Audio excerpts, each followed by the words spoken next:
ជំរាបសួរនឹងសួស្ដីបងថ្ងៃនឹងមកទៀតហើយធ្វើ10ឡានថតបានតែ1ឡានអីទេបងសម្រាប់ឡានបងនេះគឺគាត់មកដាក់គម្របយ៉ាន់អ៊ីណុករាប់គម្របយ៉ាន់អ៊ីណុកគឺពីរោងចក្រមកមានជើងស្រាប់ទេបងយើងមិនចាំបាច់ផ្សារដោយគាត់បានដែរតែអានេះតាមចំណងចំណូលចិត្តទេបងស្រឡាញ់មិនបងអាចធ្វើដោយគាត់នឹងក៏បានដែរគឺផ្សារប្រឡងដាក់កាសផ្កាយចាប់អញ្ចឹងក៏បានចង់យកជើងស៊ីនវាយកមកចាប់ក៏បានដែរខុសគ្នាតែចំនួនទឹកលុយឯងបងដោយសារតែពេលយើងផ្សារបដោះប្រឡងដាក់កាសផ្កាយថែមអាហ្នឹងយើងថែមលុយអញ្ចឹងណាបងតែបើសិនជាបងណាដែលគាត់ទិញហើយគាត់ប្រើជើងស៊ីនរបស់វាគឺអត់មានអស់លុយអីទេនិយាយពីគម្របយ៉ាន់ខាងខ្ញុំមានច្រើនប្រភេទតែបងគម្របយ៉ាន់អ៊ីណុកសុតក៏មានប្រភេទដៃក្រុមមេក៏មានប្រភេទជ័រក៏មានប្រភេទស្មាច់ក៏មានដែរអញ្ចឹងបងតម្រូវការមួយណាបងអាចឆាសួរបានឬក៏មកដល់ទីតាំងផ្ទាល់ហ្មងគឺនៅលើផ្លូវជាតិលេខ4ចន្លោះគីឡូ4950ក្រុងច្បារមនខេត្តកំពង់ស្ពឺតែសម្រាប់វីដេអូមួយនេះគឺខ្ញុំផ្ដោតទៅលើតាគម្របយ៉ាន់អ៊ីណុកទេដោយសារតែគម្របយ៉ាន់អ៊ីណុកហ្នឹងគឺប្រភេទដែលភ្លឺស្អាតបងចាប់នមិចក៏ពេលយប់ក៏ឃើញស្អាតដែរសម្រាប់បងណាដែលគាត់ប្រើមួយដឹងមួយគាត់អាចប្រភេទ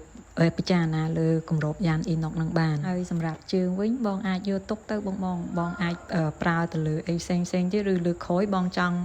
ដោះដាក់ជើងវាវិញក៏បានដែរបងផ្លេចប្រាប់ប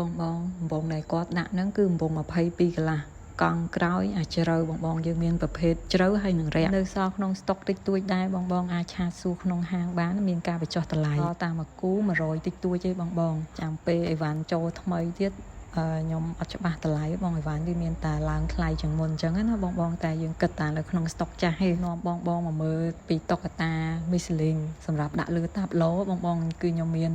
4ពណ៌4ប្រភេទហ្នឹងមើលមួយផ្លែតបងអត់ដឹងខុសអីទេពេលខ្លះវាខុសម៉ូដឬខុស style តិចតួចហើយនឹងខុសទំហំតិចតួចបងអញ្ចឹងតម្លៃវាអាចលំអៀងតិចតួចទេបងអាចមកមើលដល់ហាងក៏បានឬក៏ឆាតសួរក្នុង Telegram ក្នុងវីដេអូហ្នឹងក៏បានដែរមានលេខទូរស័ព្ទមាន Telegram ស្រាប់បងភេទយើងដាក់លើតាប់ឡូឬក៏ដាក់តាំងអីដល់ពេលនេះតុក្កតាបងអាចចាប់នៅ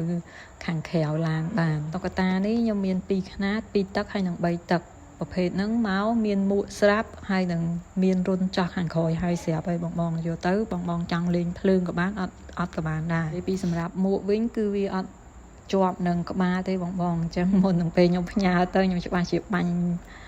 វិសឬក៏ដាក់កាវឲ្យបងជាប់មកស្អាតបងបាច់បារម្ភពីអាហ្នឹងឯងឬក៏ខ្ញុំមុននឹងផ្ញើអីវ៉ាន់ទៅក៏ខ្ញុំសួរបងដែរតែសម្រាប់បងយកទៅលក់បន្តគឺអត់មានដាក់ឲ្យទេតែបងដែលគាត់ទិញរាយគឺខ្ញុំបិទឲ្យស្អាតហើយឬក៏បាញ់វាឲ្យជាប់ឲ្យស្អាតឲ្យហើយអញ្ចឹងបងអញ្ចឹងអាងមានអីវ៉ាន់នៅក្នុងស្តុកស្រាប់បងអាចឆាសួរបានអរគុណ